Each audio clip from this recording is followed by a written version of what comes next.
Hello, today our topic of discussion is about lighting legislation. As we all know, LED products offered numerous advantages, including substantial energy savings and lower carbon emissions. However, while the benefits are evident, the current regulations regarding these products can be somewhat unclear. Let's get a better understanding of these rules and regulations together. I would also like to take a moment to inform you that this course is approved by AIA. You can obtain your certificate of completion upon taking the survey and successfully completing it. The QR code is provided at the end of this presentation. The lighting industry is experiencing significant changes, particularly with a growing emphasis on LED lighting products. Nearly 20 years ago, when LED products were first introduced, industry experts played a key role in promoting energy-efficient options. Today, we see a greater influence from federal requirements and state laws encouraging the transition to LEDs. It's extremely important to understand the definition of lumens per watt, as it plays a significant role in energy efficiency and the evolving landscape of today's legislation. Lumens per watt is a measure of how effectively a light source converts electrical power or watts into visible light, referred to as lumens. This metric provides insight into the amount of light produced for each unit of electrical power consumed.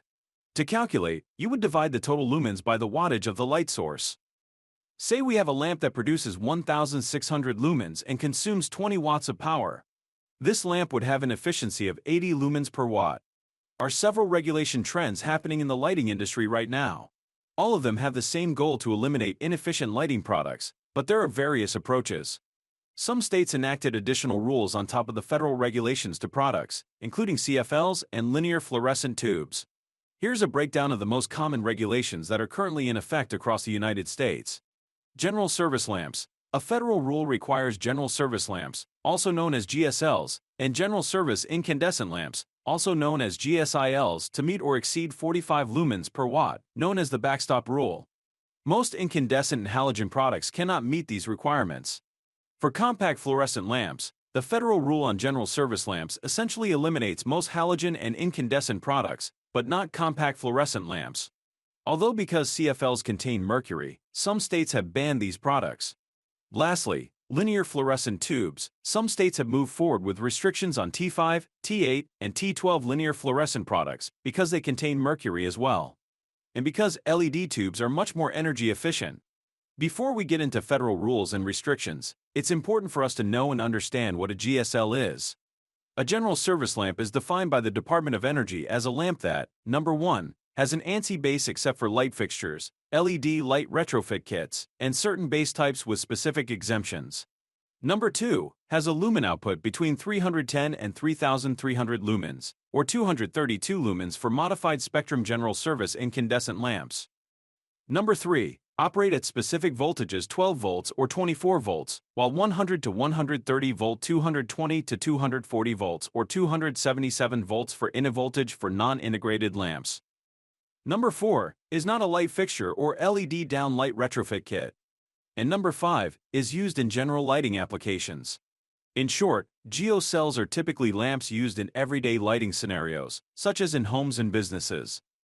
Certain products are exempt from the definition of a GSL and can still be sold, though some exemptions now have tighter restrictions. For example, infrared heat lamps have now a minimum wattage requirement, leading to the discontinuation of some lower wattage models without equivalent replacements.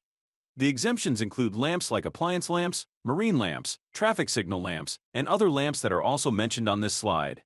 These exemptions allow for a variety of specialty and non-standard lamps to remain available, even as general lighting standards evolve. However, state laws may have different rules about which products are exempt. GSFL lamps, or general service fluorescent lamps, are a type of fluorescent light that many people use in both residential and commercial settings for general illumination. They are appreciated for their energy efficiency compared to traditional incandescent bulbs, and for their ability to provide consistent and even lighting. Available in various sizes and color temperatures, these lamps are suitable for a range of general lighting applications. However, it's important to note that some states have implemented bans on these lamps due to their mercury content. Beginning in 2022, federal regulations require general service lamps to achieve an efficiency of 45 lumens per watt, while incandescent lamps also fall under this guideline. Traditional incandescent and halogen lamps are exempt because they do not meet the new standards. You may have observed that these particular lamps are gradually being removed from retail shelves. Additionally, Fluorescent lamps are currently not subject to the 45 lumens per watt requirement and will remain unchanged for the time being. However, it is important to note that the various states have introduced their own restrictions related to mercury content in these products. Theory: Color Rendering Index measures how well a light source renders colors.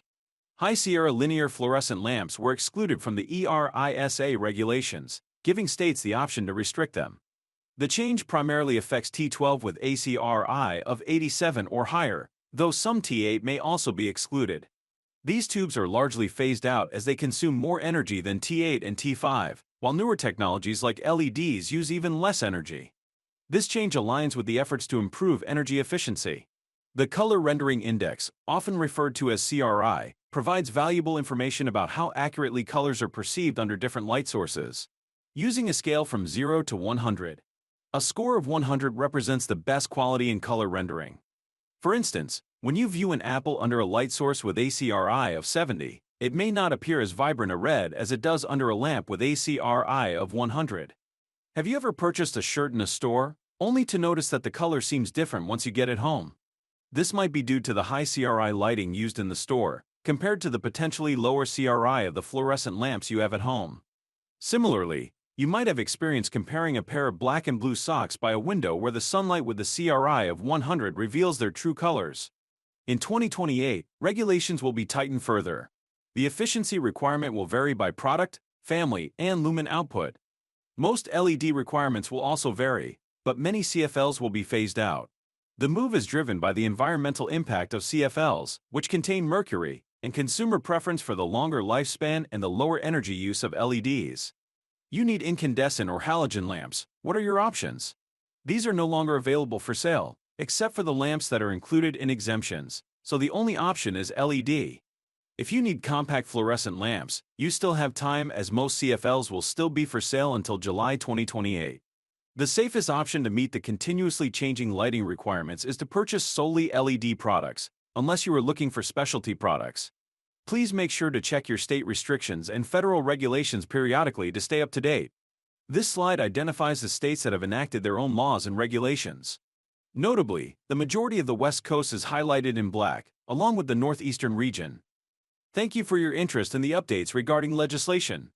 You can find all relevant information on our website at www.ledvanceus.com by navigating to the Resources section and clicking on Switch Now Legislation Changes. Once there, you can scroll down to view a comprehensive chart that details the states and categories affected by these restrictions, along with their expected effective dates. Additionally, there are many other resources available that may be helpful to you. For your convenience, I have also included a QR code that will allow you to easily access this webpage. Efficiency requirements may change after the recording of this training.